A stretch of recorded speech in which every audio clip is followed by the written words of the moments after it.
Hello guys, कैसे हैं आप सब लोग। तो आज मैं बात करने वाला हूं कि जीपी रेटिंग करने के बाद आपको कौन कौन सा रैंक मिलेगा। ये कोई किसी का सवाल था।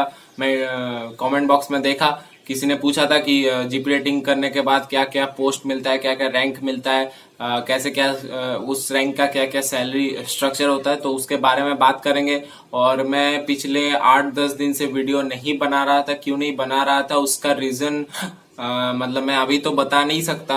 वो थोड़ा कॉन्फिडेंशियल है, लेकिन मैं कभी जरूर बताऊंगा। जो मेरे चैनल के साथ लास्ट तक जुड़े रहेंगे हमेशा, तो उसको मैं बाद में कभी बताऊंगा। बहुत कुछ हुआ है जो मुझे बहुत चोट भी पहुंचा है, और साथ में बहुत कुछ सीखने को भी मिला है, बहुत कुछ नया एक्सपीरियंस करने को भी मिला है, बहुत कुछ हुआ है। इसलिए मैं थोड़ा वीडियो नहीं बना रहा था। तो जो भी है, मैं अभी फिर से रेगुलर या एक दो दिन के बाद रेगुलर मैं वीडियो बना दूंगा।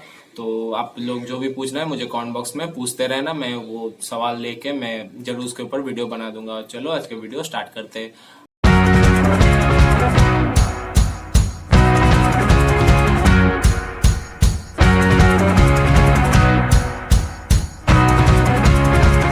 आज का वीडियो का टॉपिक है कि जीपी रेटिंग करने के बाद क्या कौन कौन सा पोस्ट मिलता है, कौन कौन सा रैंक मिलता है, उसका सैलरी स्ट्रक्चर क्या होता है।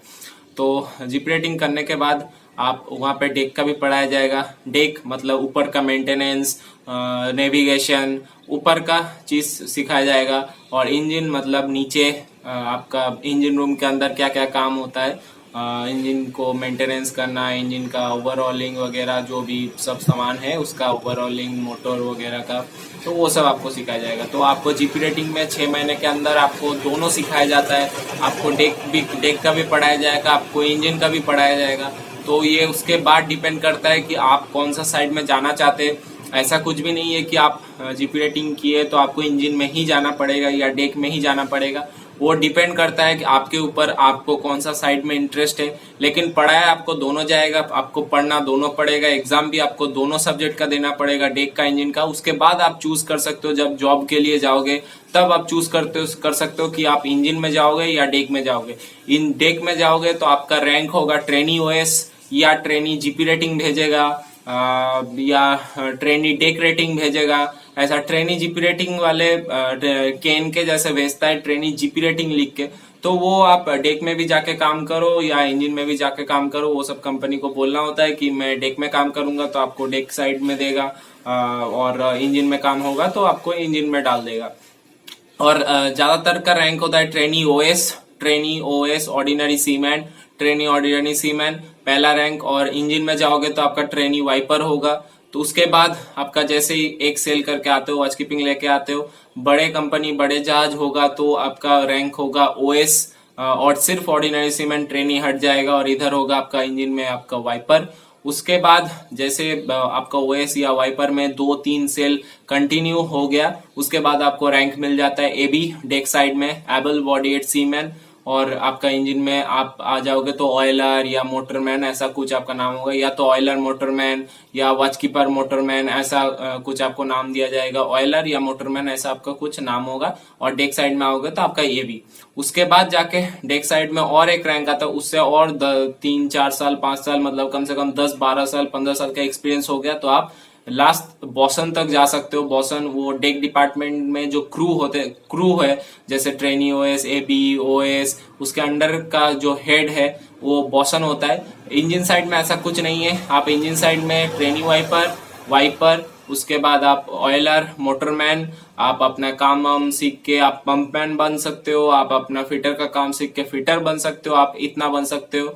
और डेक साइड में आप ट्रेनी ओएस, एबी, बॉसन, बस इतना ही है। इससे ज्यादा कुछ नहीं। इंजन साइड में आपका पंप मैन बन सकते हो, आप मोटरमैन, ऑयलर, वाइपर, ये तो हो गया। पंप मैन अलग होता है और फिटर भी अलग होता है। तो फिटर का कोर्स अलग से आपको फिटर का करना पड़ेगा, सीएसजी वेल्डिंग सीखना पड़ेगा, तो आप वहां पे फिटर बन सकते हो। और फिटर डेक का भी होता है, इंजन का भी होता है, लेकिन ज्यादातर जहाज में एक ही फिटर रखते हैं, तो उनसे डेक इंजन दोनों का काम करवाते हैं। कुछ कुछ जहाज में डेक फिटर अलग होता है, इंजन फिटर अलग होता है। तो ये हो गया जीपी रेटिंग करने के बाद आपको यही सब रैंक मिलेगा। और आप अगर छोटे जहाज में आते हो तो आप पहला जहाज as a trainee deck rating और ट्रेनी इंजन रेटिंग करेंगे। उसके बाद आपका जैसे ही वॉच कीपिंग आएगा आपको ऑयलर, इंजन साइड में ऑयलर या मोटरमैन और डेक में एबी आपको बना दिया जाता है। एक सेलिंग के बाद ही आप बन सकते हो एबी ऑयलर, लेकिन वहां पर सैलरी आपका ऑब्वियसली कम होगा। ऑफशोर में या टग सप्लाई वेसल कहीं पे भी आपका सैलरी कम होता है, लेकिन आप एबी ऑयलर एक सेल के बाद बन सकते हो। आपके पास अगर वॉच कीपिंग है तो आपको एज ए ऑयलर और एज ए एबी आपको भेजता है कंपनी। तो ये तो रैंक हो गया। और सैलरी का तो बता दूं, आप कोई भी बड़े कंपनी आईटीएफ कंपनी में जाओगे तो आपका ओएस का $400 $500 ऐसे सैलरी होता है स्टार्टिंग में।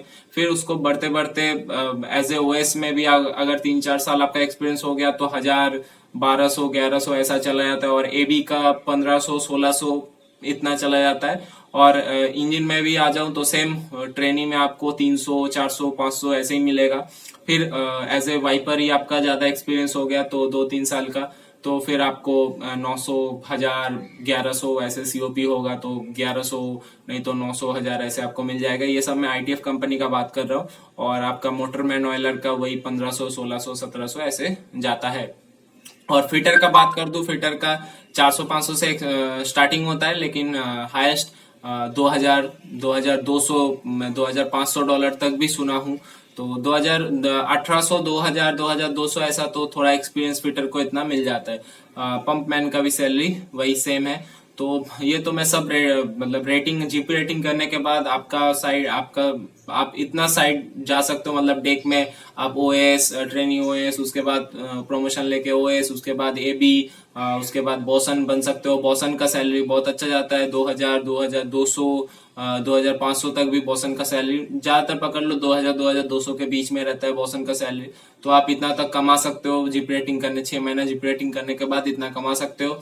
और अगर आप इंजन साइड में जाते हो तो आपका पहले ट्रेनिंग वाइपर मोटरमैन ऑयलर ये बन सकते हो। फिर अलग अगर आप आप वेल्डिंग का कोर्स कर लिए, पंपमैन बन गए तो आपको अच्छा से काम आते रहा तो आप पंपमैन फिटर ये सब बन सकते हो। तो उनका भी 1000 मतलब 2000 1800 बन जाता है। और अगर आप ऑयलर मोटरमैन तक रहोगे तो 1600 1700 1800 इतना अच्छे कंपनी में मिल जाएगा। और यही अगर ऑफशोर में आ जाता हूँ तो ऑफशोर में आपको ज्यादा से ज्यादा 8 से 10,000 ही स्टार्टिंग में मिलेगा, उतना भी नहीं मिलेगा, 7-8 हजार ऐसे ही, 10,000 इससे ज्यादा नहीं मिलेगा। लेकिन उसके बाद जैसे आपका वॉच कीपिंग आ जाएगा तो 15,000 16,000, फिर उसके बाद और एक्सपीरियंस के बाद 20,000 22,000 25,000। ऑफशोर में आप मतलब हाईएस्ट एबी ऑयलर तक जब बन जाओगे तो 40,000 45,000 50,000 तक भी कमा सकते हो ऑफशोर में। अच्छा जो भी वी शिप वगैरह का जो भी ऑफशोर है वहां पे आप कोई भी नॉर्मल ऑफशोर में भी अगर आप 4-5 साल 6 साल काम कर लिए तो 35,000 तो 35-40,000 तक आप आराम से कमा लोगे। और अगर आप वीशी वगैरह में ज्वाइन करते हो तो वहां पे 50-60 हजार तक भी ऑफशोर में एबी ऑयलर का सैलरी चला जाता है। तो जो भी आप लोगों को सब बता दिया, जीपी रेटिंग्स आपको क्या रैंक मिलेगा, क्या सैलरी मिलेगा। तो चलिए आप लोगों को शायद अच्छा लगा होगा वीडियो। मेरा वीडियो अगर अच्छा लगता है तो लाइक शेयर सब्सक्राइब जरूर कीजिएगा चैनल को। तो चलिए बाय।